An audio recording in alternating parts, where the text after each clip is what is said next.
Sabe aquela sensação constante de ansiedade e suspense? De não saber o que vai acontecer no dia de amanhã? Pois é, isso não é só um desconforto passageiro.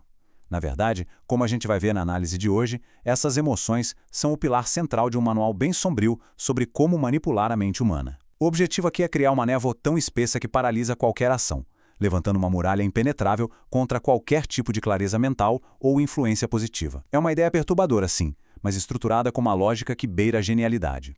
E é exatamente isso que nós vamos destrinchar agora. O objetivo dessa nossa explicação é desvendar algumas verdades psicológicas muito profundas, analisando as táticas estratégicas que esse texto propõe para basicamente corromper a natureza humana. A gente não vai ficar só na teoria, não. Nós vamos decodificar passo a passo o mapa que mostra como a ansiedade, o medo e a desatenção podem ser usados como verdadeiras armas contra a mente.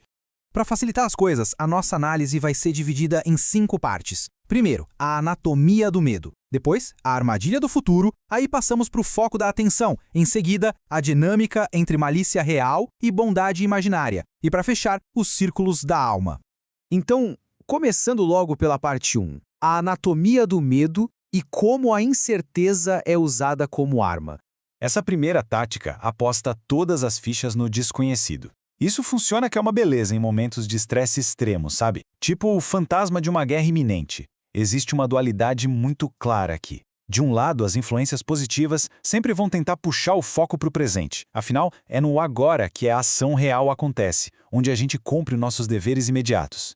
Mas do outro lado, o grande objetivo do manipulador é criar uma obsessão sem fim pelo futuro desconhecido. Porque quando a mente fica presa imaginando só o que vem depois, ela simplesmente perde a capacidade de agir hoje. A pessoa trava completamente. E isso nos leva à parte 2, a armadilha do futuro, que cria a grande ilusão da preparação. Ficar obcecado com o que ainda não aconteceu não é um acidente, tá? É algo desenhado para estilhaçar a resiliência mental. O texto descreve isso como falsa resignação. A gente é induzido a tentar uma tarefa que é humanamente impossível, se preparar para umas 12 catástrofes diferentes ao mesmo tempo. Em vez de simplesmente encarar um problema real que está na nossa frente hoje, a mente fica gastando uma energia absurda ensaiando o desespero para um monte de cenário hipotético que provavelmente nunca vai rolar. É uma ginástica mental que só serve para exaurir. E o pulo do gato é exatamente este. Como ninguém consegue se conformar de verdade com várias tragédias imaginárias que nem existem, a mente acaba bloqueada. Esse bloqueio é o que impede a prática da verdadeira paciência e, claro, da verdadeira coragem. Porque a coragem exige presença. Ela só existe no momento atual. Sem isso, a pessoa fica só num modo de sobrevivência contra pânico e fantasmas. Agora, chegamos na parte 3, o foco da atenção, ou como direcionar o olhar da mente para onde interessa. A regra espiritual descrita aqui é de cair o queixo. Olha só a ironia dessa inversão. Se o objetivo é nutrir emoções destrutivas como o ódio, a instrução é fazer a pessoa focar obstinadamente no exterior, por exemplo, em uma ofensa que ela recebeu de alguém. Isso cega a pessoa para a própria raiva que está fervendo lá dentro. Mas e se a ideia for estragar algo positivo, como uma oração ou uma virtude? Aí a tática muda completamente. A atenção é virada de forma obsessiva para dentro, para os próprios sentimentos, criando uma cegueira super conveniente em relação às outras pessoas e a qualquer força superior. É genial e assustador. E essa brincadeira com o foco deságua perfeitamente na parte 4, malícia real e bondade imaginária, que é uma distorção cirúrgica das nossas relações humanas do dia a dia. A instrução do manual aqui é claríssima. A irritação, a malícia e a frustração devem ser sempre descarregadas naquelas pessoas de convívio diário. A família, os colegas de trabalho, o vizinho do lado. Mas e o amor, a caridade, a benevolência? Essas coisas nobres devem ser cuidadosamente transferidas lá para longe, para pessoas desconhecidas lá do outro lado do mundo, com quem a gente nunca vai cruzar na vida.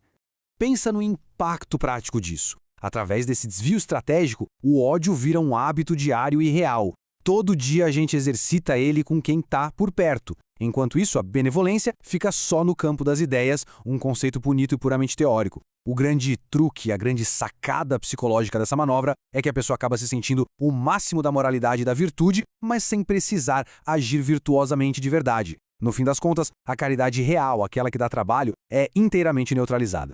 Por fim, para amarrar isso tudo de forma duradoura, temos a parte 5, os círculos da alma. Um verdadeiro mapa do núcleo humano.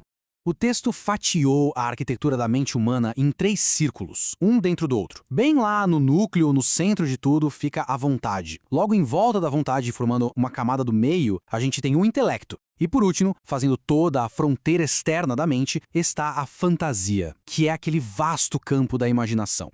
A estratégia suprema de manipulação revelada aqui é a seguinte: o tempo todo empurra-se qualquer virtude ou intenção nobre para longe do centro. Elas têm que ficar isoladas lá na borda, no intelecto ou na fantasia. Assim, essas virtudes não passam de ideias bonitas, um devaneio sobre ser uma pessoa boa. Em contrapartida, toda a malícia e os vícios devem ser injetados com força lá no fundo, direto no núcleo central, direto na vontade. Quando isso acontece, meus amigos, a armadilha se fecha de vez. Assim que a malícia ou a raiva ganham moradia fixa lá no núcleo da vontade, a brincadeira acaba. Elas deixam de ser só um sentimento ruim passageiro e se transformam em hábitos definitivos. É aí que o vício passa a ditar o comportamento real e automático das pessoas. O plano de corrupção se conclui de um jeito assustadoramente eficaz. Então, fica aquela reflexão importante. Se essa arquitetura inteira de manipulação depende de manter as coisas boas como uma mera fantasia distante e de transformar a ansiedade e a malícia em ações concretas do dia a dia, faz a gente pensar, né? Onde é que a verdadeira virtude mora de fato nas pessoas hoje? Será que ela está no centro da vontade, moldando o que a gente faz agora, ou foi cuidadosamente empurrada lá para a borda externa, existindo apenas na imaginação de um amanhã que nunca chega? É uma pergunta que não quer calar.